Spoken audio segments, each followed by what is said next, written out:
ಹಾಗಾಗಿ ರಾಜ್ಯದಲ್ಲಿ ವಿಶೇಷ ಅಧಿವೇಶನ ಮುಗಿತಾ ಇದ್ದಂತೆಯೇ ಯಾವ ಸ್ವರೂಪದ ರಾಜಕಾರಣ ಇಲ್ಲಿ ಶುರುವಾಗಿದೆ. ಯಾಕಂದರೆ ಮುಖ್ಯಮಂತ್ರಿ ಸಿದ್ದರಾಮಯ್ಯನವರು ತಮ್ಮ ಕುರ್ಚಿಯ ಸುತ್ತಲೂ ಹೆಣಿತಾ ಇರತಕ್ಕಂತಹ ಭದ್ರಕೋಟೆ ಇದೆಯಲ್ಲ, ಇದನ್ನು ಅಲುಗಾಡಿಸೋದು ಅಷ್ಟು ಸುಲಭ ಇಲ್ಲ ಅನ್ನುವಂಥದ್ದು ಸ್ಪಷ್ಟವಾಗಿ ಗೋಚರಿಸ್ತಾ ಇದೆ. ಹಾಗಿದ್ದರೂ ಈಗಲೂ ಕೂಡ DCM ಅವರ ಬಣ ಆಸೆ ಗಣ್ಣಿನಿಂದ ಎದುರು ನೋಡ್ತಾ ಇದೆ.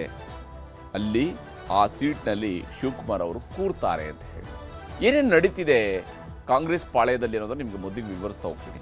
ವಿಶೇಷ ಅಧಿವೇಶನ ಮುಗಿತಾ ಇದ್ದಂತೆ ಪವರ್ ಶೇರಿಂಗ್ನ ಮಾತು ಕೂಡ ಬಹಳ ಜೋರಾಗಿದೆ. ಒಂದು ಕಡೆಯಲ್ಲಿ ಶಿವಕುಮಾರ್ ಅವರ ಆಪ್ತರು ಮೈಕ್ ಹಿಡಿದಾಗಲೆಲ್ಲ ಮಾತನಾಡ್ತಾರೆ, ಅವ್ರು ಹೇಳ್ತಿರ್ತಾರೆ ಕ್ಲಾರಿಟಿ ಸಿಗಬೇಕು, ಮುಖ್ಯಮಂತ್ರಿ ಬದಲಾವಣೆಯ ಬಗ್ಗೆ ನಮಗೆ ಸ್ಪಷ್ಟತೆ ಬೇಕು ಅನ್ನುವಂತಹ ಮಾತುಗಳು ಬರ್ತಾ ಇದೆ. ಮತ್ತೊಂದು ಕಡೆಯಲ್ಲಿ ಮುಖ್ಯಮಂತ್ರಿ ಸಿದ್ದರಾಮಯ್ಯನವರು ಬಜೆಟ್ ಸಿದ್ಧತೆಯಲ್ಲಿ ಬ್ಯುಸಿಯಾಗಿದ್ದಾರೆ. ಅಷ್ಟೇ ಅಲ್ಲ, ಸಮುದಾಯಕ್ಕೊಂದು ಸಭೆಯನ್ನು ನಡೆಸೋದಕ್ಕೂ ಕೂಡ ಪ್ಲಾನನ್ನು ಮಾಡ್ಕೊಂಡಿದ್ದಾರೆ. ಹಾಗಾಗಿ ಎಲ್ಲ ಸಮುದಾಯಗಳ ಅಹವಾಲುಗಳನ್ನು ಕೂಡ ನಾನು ಕೇಳಿದ್ದೇನೆ. ಯಾವೆಲ್ಲ ಪ್ರಬಲ ಸಮುದಾಯಗಳಿದ್ದಾವೆ ಈ ರಾಜ್ಯದಲ್ಲಿ, ಆ ಎಲ್ಲ ಸಮುದಾಯಗಳ ಅಹವಾಲುಗಳನ್ನು ನಾನು ಕೇಳಿದ್ದೇನೆ ಅನ್ನುವಂತಹ ಸಂದೇಶವನ್ನು ರವಾನಿಸುವ ಪ್ರಯತ್ನವೂ ಕೂಡ ಸಾಗಿದಂಗೆ ಕಾಣ್ತಾ ಇದೆ. ಹೈಕಮಾಂಡ್ ಕಡೆ DK ಶಿವಕುಮಾರ್ ಅವರ ಆಪ್ತರು ನೋಡ್ತಾ ಇದ್ದಾರೆ. ಅವರ ಮಾತುಗಳು ಕೂಡ ನಿಗೂಢವಾಗಿ ಸಾಗಿರುವಂಥದ್ದು. ಸಿದ್ದರಾಮಯ್ಯನವರು ಒಂದು ಕಡೆ ಬಹಳ ಕಾನ್ಫಿಡೆಂಟ್ ಆಗಿದ್ದಾರೆ ಮತ್ತು ಅವರು ತಮ್ಮ ದಾಖಲೆಯ 17ನೇ ಬಜೆಟ್ ಪ್ರಿಪ್ರೇಷನನ್ನು ಶುರು ಮಾಡಿದ್ದಾರೆ. ಅದಕ್ಕೆ ಪೂರಕವಾದಂತಹ ಮೊದಲ ಸಭೆ ಇವತ್ತಿಂದಲೇ ಶುರುವಾಗಿದೆ. ಏನೇನು ನಡೀತಿದೆ ರಾಜ್ಯದಲ್ಲಿ ಅನ್ನೋದನ್ನು ನಿಮಗೆ ವಿವರಿಸ್ತಾ ಹೋಗ್ತೀನಿ.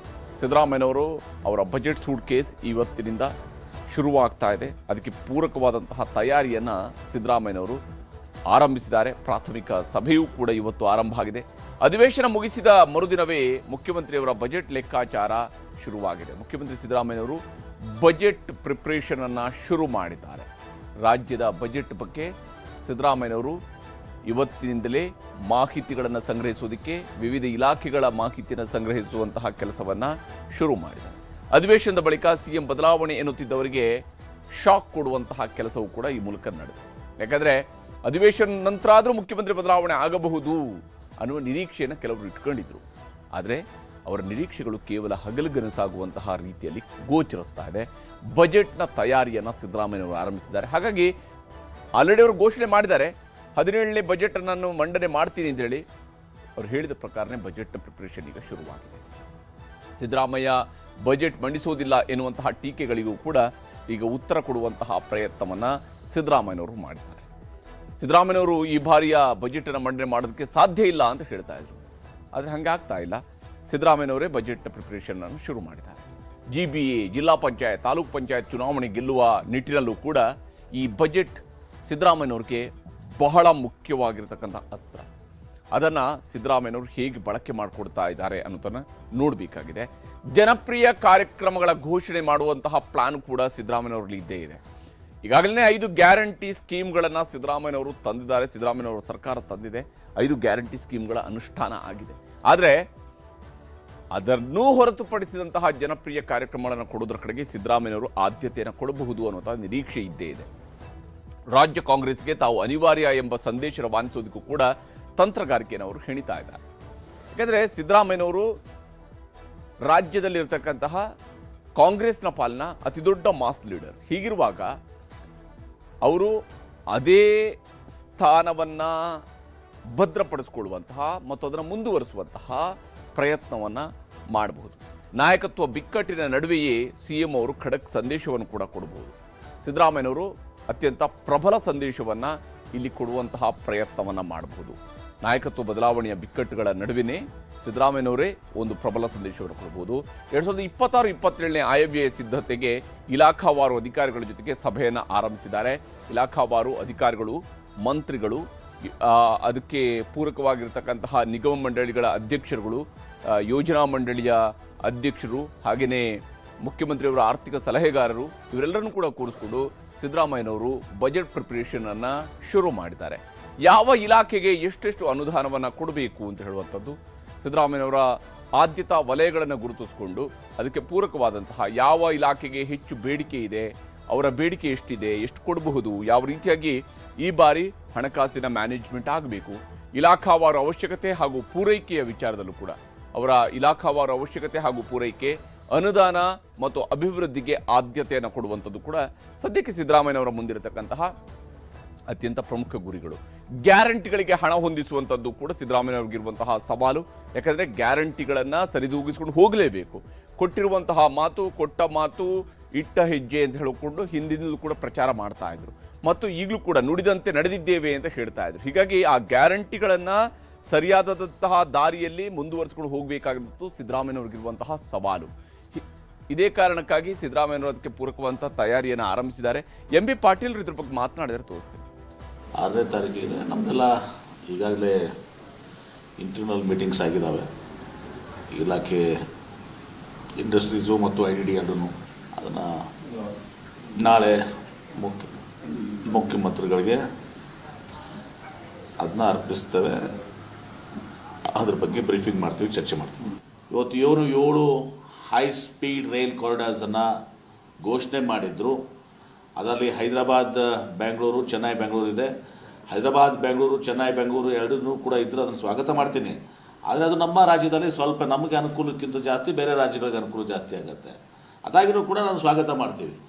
ಆದರೆ ಪ್ರಮುಖವಾಗಿ ಅಲ್ಲಿ ನಮಗೆ ಬೇಕಾಗಿರುವಂಥದ್ದು ಮುಂಬೈ, ಪುಣೆ, ಬೆಂಗಳೂರು, ಮಹಾರಾಷ್ಟ್ರಕ್ಕೂ ಕೂಡ ನಾನು ಅವ್ರಿಗೂ ಪತ್ರ ಬರೀತಾ ಇದ್ದೀನಿ. ಯಾರಿಗೆ ಫಡ್ನವೀಸ್ವರೆಗೂ ಒಂದು ಪತ್ರ ಬರೀತಾ ಇದ್ದೀನಿ.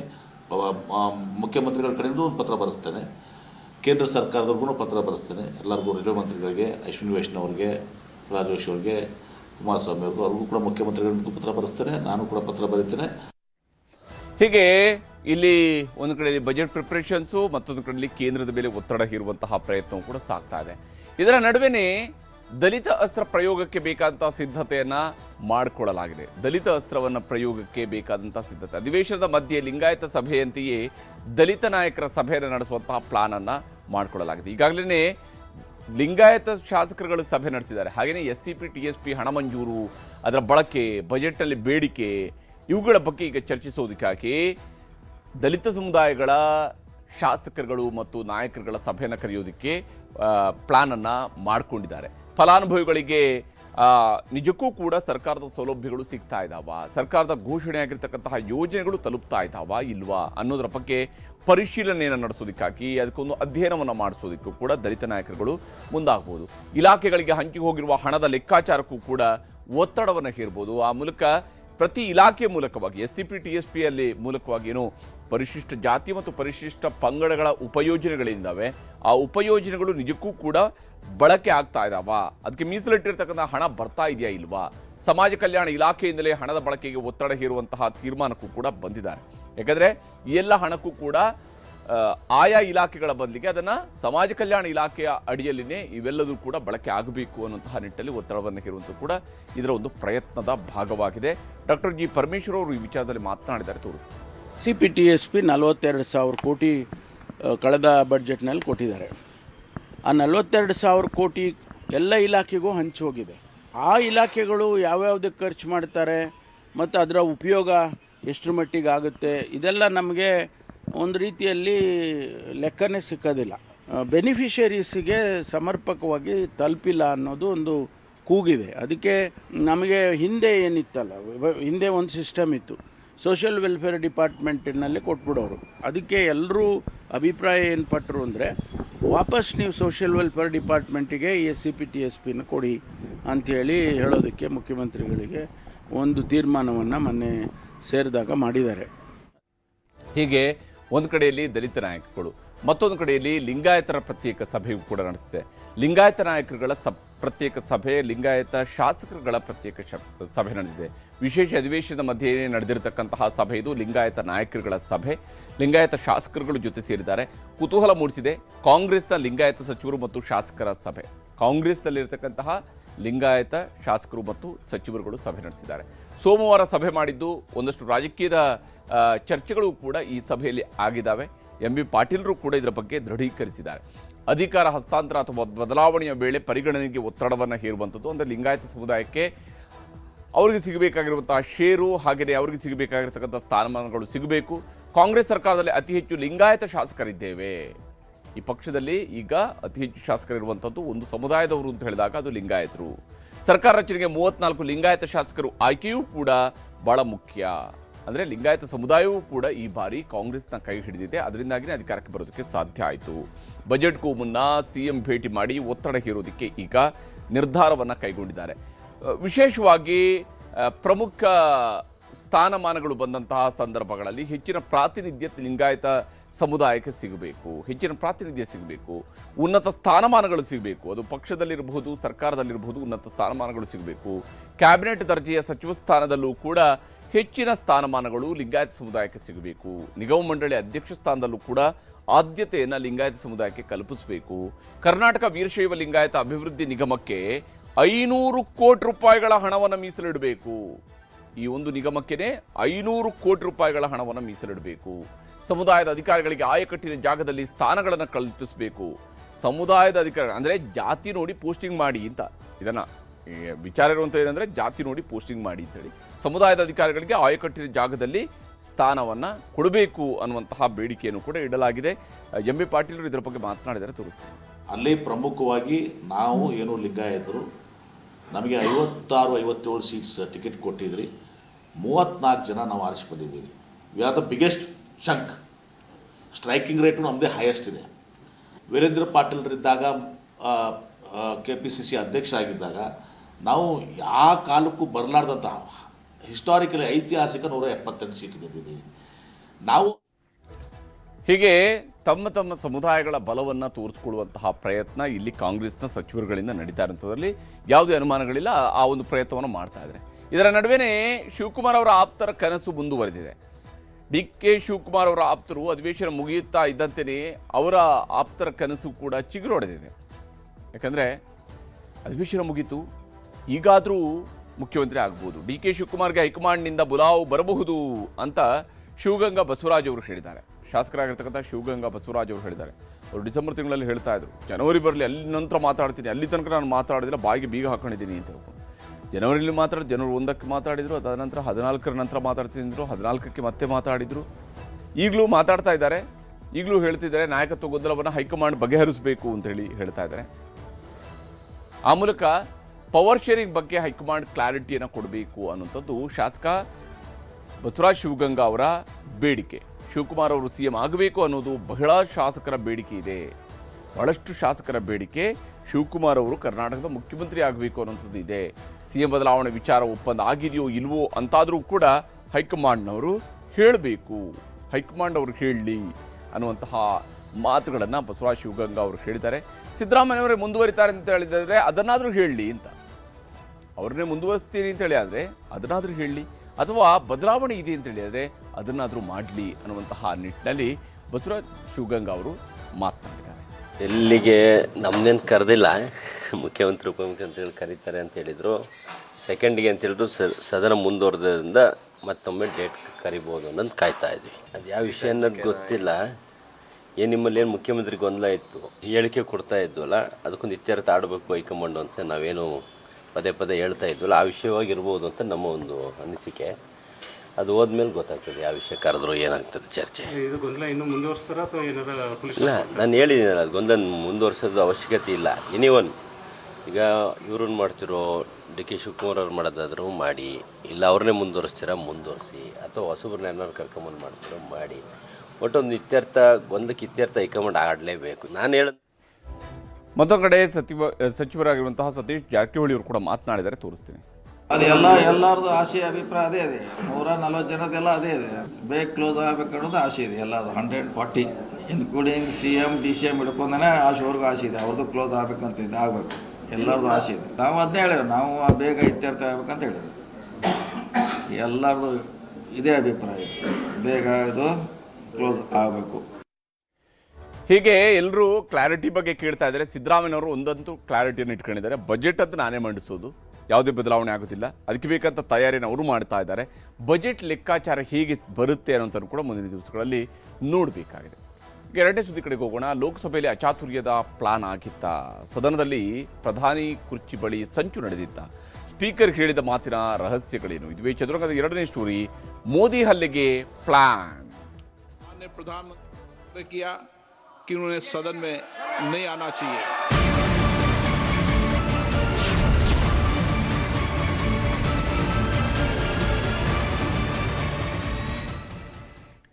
ಇವತ್ತು ಬೆಳಗ್ಗಿಂದಲೂ ಕೂಡ ಒಂದು ಸುದ್ದಿಯ ಬಗ್ಗೆ ಚರ್ಚೆ ಆಗ್ತಾ ಇತ್ತು. ಆದರೆ ಮಧ್ಯಾಹ್ನದ ವೇಳೆಗೆ ಮಧ್ಯಾಹ್ನದ ನಂತರ ಸ್ಪೀಕರ್ ಓಂ ಬಿರ್ಲಾ ಅವರು ಸದನದಲ್ಲಿನೇ ಆ ವಿಚಾರವನ್ನು ಸ್ಪಷ್ಟಪಡಿಸಿದ್ದಾರೆ. ಪ್ರಧಾನಿ ಮೋದಿಯವರ ಮೇಲೆ ದಾಳಿ ಮಾಡುವಂತಹ ಪ್ರಯತ್ನ ಆಗಿತ್ತಾ ಅಂತ ಹೇಳಿ ಇಲ್ಲಿ ಬಿರ್ಲಾ ಅವರ ಮಾತನ್ನು ಕೇಳ್ತಾ ಇದ್ರೆ, ಪ್ರಧಾನಿ ಮೋದಿಯವರ ಮೇಲೆ ದಾಳಿ ಮಾಡುವಂತಹ ಪ್ರಯತ್ನ ಆಗಿತ್ತಾ, ಅದು ಕೂಡ ಕಾಂಗ್ರೆಸ್ನ ಸಂಸದರು ದಾಳಿ ಮಾಡುವಂತಹ ಸುಳಿವು ಸ್ಪೀಕರ್ಗೆ ಸಿಕ್ಕಿತ್ತಾ ಅಂತ ಹೇಳಿ. ಯಾಕಂದ್ರೆ ಸ್ಪೀಕರ್ ಅವರು ಹೇಳೋ ಪ್ರಕಾರ ಅವರಿಗೆ ಕಾಂಗ್ರೆಸ್ನ ಸಂಸದರು ದಾಳಿ ನಡೆಸ್ತಾರೆ ಅನ್ನುವಂತಹ ಸುಳಿವು ಸಿಕ್ಕಿದೆಯಾ, ದಾಳಿ ಹಿನ್ನೆಲೆಯಲ್ಲಿ ಕಲಾಪಕ್ಕೆ ಬರಬೇಡಿ ಅಂತ ಪ್ರಧಾನಿ ಮೋದಿ ಅವರಿಗೆ ಸ್ಪೀಕರ್ ಅವರಿಗೆ ಸಲಹೆ ಕೊಟ್ಟಿದ್ದಾರೆ ಅಂತ. ನಮ್ಮ ಪಾರ್ಲಿಮೆಂಟ್ನಲ್ಲಿ ಹಾಗಾದ್ರೆ ಏನು ನಡೀತಾ ಇದೆ? ಪಾರ್ಲಿಮೆಂಟ್ನಲ್ಲಿ ನಿಜಕ್ಕೂ ಕೂಡ ಈ ರೀತಿಯಾಗಿ ಹಲ್ಲೆ ಮಾಡೋದಕ್ಕೆ ಅವರೇನಾದರೂ ಪ್ಲಾನ್ ಮಾಡಿದ್ದಾರೆ ಅಂತ ಹೇಳಿದರೆ, ಪ್ರತಿಪಕ್ಷದವರ ಸಂಖ್ಯೆ ಜಾಸ್ತಿ ಇದೆಯಾ, ಆಡಳಿತ ಪಕ್ಷದವರ ಸಂಖ್ಯೆ ಜಾಸ್ತಿ ಇದೆಯಾ, ನಿಜಕ್ಕೂ ಕೂಡ ಇದು ಸಾಧ್ಯ ಆಗುತ್ತಾ? ಹಾಗೆಯೇ ಈ ರೀತಿಯಂಥ ಪ್ಲಾನ್ ಮಾಡಿದಂಥವ್ರು ಪ್ಲಾನ್ ಮಾಡಿದ್ದಾರೆ ಅಂತ ಹೇಳಿದರೆ, ಆ ಪ್ಲಾನ್ ಮಾಡಿದಂಥವ್ರು ಯಾರು, ಅವರ ಮೇಲೆ ಏನು ಕ್ರಮ ಆಗುತ್ತೆ? ಯಾಕಂದರೆ ಇದು ಬಹಳ ಸೀರಿಯಸ್ ಆಗಿರ್ತಕ್ಕಂತಹ ವಿಚಾರ. ಮೋದಿ ಮೇಲೆ ದಾಳಿಗೆ ಯತ್ನವನ್ನು ಮಾಡಿದ್ದಾರೆ ಅನ್ನುವಂಥದ್ದು, ಪ್ರಧಾನಿ ಮೋದಿಯವರ ಮೇಲೆ ದಾಳಿಗೆ ಯತ್ನವನ್ನು ನಡೆಸಿದ್ದಾರೆ ಅಂತ ಹೇಳಿ ಓಂ ಬಿರ್ಲಾ ಅವರು ಕೂಡ ಹೇಳ್ತಾ ಇದ್ದಾರೆ. ಇದನ್ನು ಪ್ರಧಾನಿ ಮೋದಿ ಸದನಕ್ಕೆ ಬರ್ತಾ ಇದ್ದಂತೆ ದಾಳಿಗೆ ಸಜ್ಜಾಗಿತ್ತ ಕಾಂಗ್ರೆಸ್ ಅನ್ನುವಂತಹದ್ದು ಓಂ ಬಿರ್ಲಾ ಅವರ ಮಾತಿನಿಂದ ವ್ಯಕ್ತವಾಗ್ತಾ ಇರುವಂತಹ ಅನುಮಾನ. ಪ್ರಧಾನಮಂತ್ರಿ ಮೋದಿಯವರು ಅಧಿವೇಶನದಲ್ಲಿ ಇದರ ಬಗ್ಗೆ ಖುದ್ದು ಮಾಹಿತಿಯನ್ನು ಸ್ಪೀಕರ್ ಓಂ ಬಿರ್ಲಾ ಅವರು ಕೊಟ್ಟಿದ್ದಾರೆ. ನಿನ್ನೆನೇ ಸದನವನ್ನು ಉದ್ದೇಶಿಸಿ ಪ್ರಧಾನಿ ಮೋದಿಯವರು ಮಾತನಾಡಬೇಕಾಗಿತ್ತು, ಆದರೆ ಪ್ರಧಾನಿ ಭಾಷಣಕ್ಕೆ ಅಡ್ಡಿ ಮಾಡಲೆಂದೇ ಕಾಂಗ್ರೆಸ್ ಸಂಸದರು ಸಿದ್ಧರಾಗಿದ್ದರು ಅಂತ ಹೇಳಿ ಕೂಡ ಇಲ್ಲೀಗ ಓಂ ಬಿರ್ಲಾ ಅವರು ಹೇಳ್ತಾ ಇದ್ದಾರೆ. ಪ್ರಜಾಪ್ರಭುತ್ವ ವ್ಯವಸ್ಥೆಗೆ ಧಕ್ಕೆ ಆಗುವಂತಹ ಪ್ರಯತ್ನಗಳಿಗೆ ಹಾಗಾದರೆ ಪ್ಲಾನ್ ಆಗಿತ್ತ? ನಿಜಕ್ಕೂ ನಮ್ಮ ಮಾತಿನ ಮಂಟಪ ತಂದಿರತಕ್ಕಂತಹ ಲೋಕಸಭೆಯನ್ನು ಮಜಲ್ ಪವರ್ ಕಡೆಗೆ ಕೊಂಡೊಯ್ಯುವಂತಹ ಪ್ರಯತ್ನ ಹಾಗಾದರೆ ಸಾಗ್ತಾ ಇದೆ ಅಂತ ಹೇಳಿದರೆ ಅಂಥವರನ್ನು ಮಟ್ಟ ಹಾಕುವಂಥ ಕೆಲಸವನ್ನು ಸ್ಪೀಕರ್ ಅವರು ಹೇಗೆ ಮಾಡ್ತಾರೆ ಅನ್ನುವಂತಹ ಪ್ರಶ್ನೆಯೂ ಕೂಡ ಉದ್ಭವ ಆಗುತ್ತೆ. ದಾಳಿ ಸುಳಿವು ಸಿಗ್ತಾ ಇದ್ದಂತೆಯೇ ಪ್ರಧಾನಿ ಮೋದಿ ಅವರಿಗೆ ಸ್ಪೀಕರ್ ಅವರು ಸಲಹೆ ಕೊಟ್ರಾ ಅಂತ ಹೇಳಿ ಸ್ಪೀಕರ್ ಅವರು ಹೇಳ್ತಾ ಇರುವಂತಹ ಮಾತುಗಳನ್ನು ಗಮನಿಸಿದಾಗ ಸಹಜವಾಗಿ ಇಂತಹ ಅನುಮಾನಗಳು ಬರ್ತವೆ. ಓಂ ಬಿರ್ಲಾ ಅವರ ಮಾತನ್ನು ನಿಮಗೆ ತೋರಿಸ್ತೀನಿ. कि कांग्रेस पार्टी के कई सदस्य माननीय प्रधानमंत्री जी के आसन पर पहुंचकर कोई भी अप्रत्याशित घटना कर सकते थे। ये दृश्य मैंने सदन में देखा भी सही। अगर ये घटना हो जाती तो ये अत्यंत अप्रिय दृश्य देश के लोकतांत्रिक परंपराओं को तार तार कर देता। इसको टालने के लिए मैंने माननीय प्रधानमंत्री से आग्रह किया कि उन्हें सदन में नहीं आना चाहिए।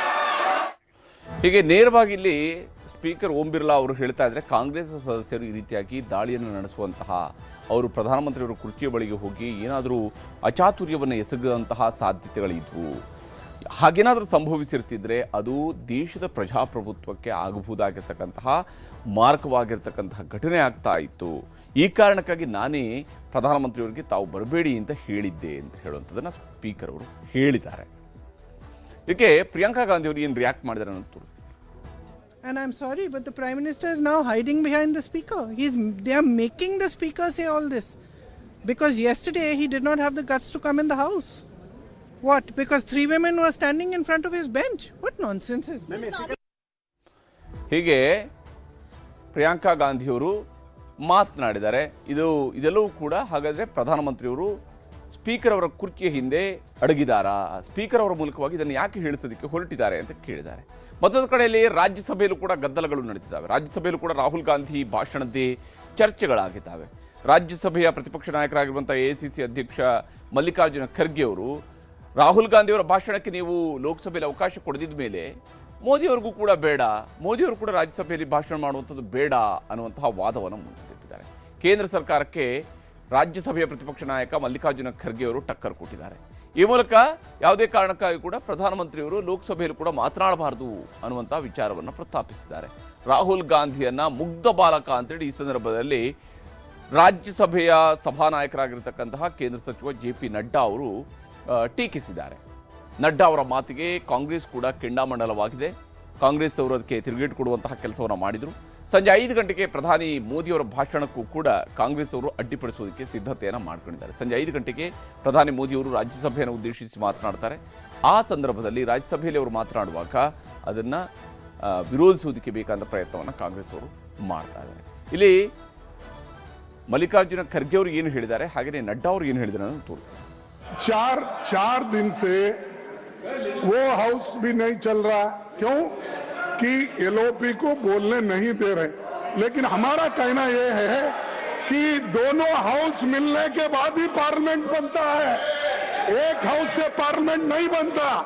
ये दोनों स्तंभ है, ये दोनों स्तंभ है, और दो जब स्तंभ होते हैं, एक को पैरालाइज करके आप अपने आप को छुपाने के लिए, अपने गलतियां छुपाने के लिए आप जो कर रहे हैं, किए हैं, इस देश को जो धोखा दे रहे हैं, देश की जो अपमान कर रहे हैं, उसके बारे में जब राहुल जी बोलते हैं तो आप लोगों को खुजली उठती है। नहीं। और आप सब में बहुत से लोग हमसे सीनियर हैं, लेकिन एक बात मैं जरूर निवेदन करूंगा, अपनी पार्टी को अबोध बालक का बंधक मत बनाइए,